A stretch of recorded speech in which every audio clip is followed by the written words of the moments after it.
అంటే మూసీ నదిలో ఇలా చాలా మంది బట్టలు చాలా చేస్తున్నారు కదన్నా.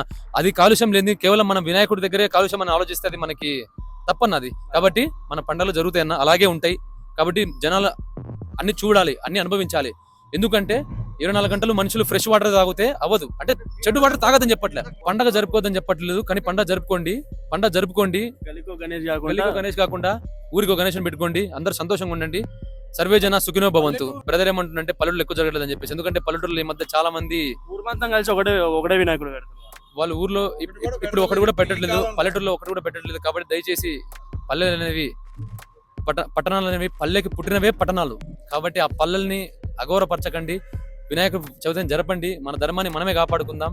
కాబట్టి పల్లెల్లో ఒక వినాయకుడైనా పెట్టండి, రెండొద్దు, ఒకటే పెట్టండి. ఒకటి పెట్టండి, అందరు కలిసి ఉండండి. ఒకవేళ మీకు అనుకూలించకపోతే 2 పెట్టండి, కానీ ఒకటి మాత్రం పెట్టుకోండి. అందరు కలిసిమెలిసి ఉండండి. వినాయకులు ఎక్కువ చేసి మనుషుల మధ్య దూరం పెంచకండి.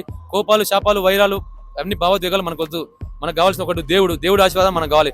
అందరూ బాగుండాలి, అందులో మీరు ఉండాలి, మనం ఉండాలి, మనందరం ఉండాలి. ఒకప్పుడు మన హైదరాబాద్ అనేది రాళ్ళు, రప్పలు, గుట్టలు, ముళ్ళు, ముంపలు ఉండేటి. ఇలాంటి సిచ్యువేషన్ లో ఎక్కడెక్కడి నుంచో వచ్చి కంపెనీస్ పడ్డాయి, మనుషులు ఎదిగారు, మనుషుల మైండ్ మారింది, ఇక్కడే సెటిల్ అయిపోయారు. చూసారు కదా, లైక్ షేర్ సబ్స్క్రైబ్ చేసుకుని మరి.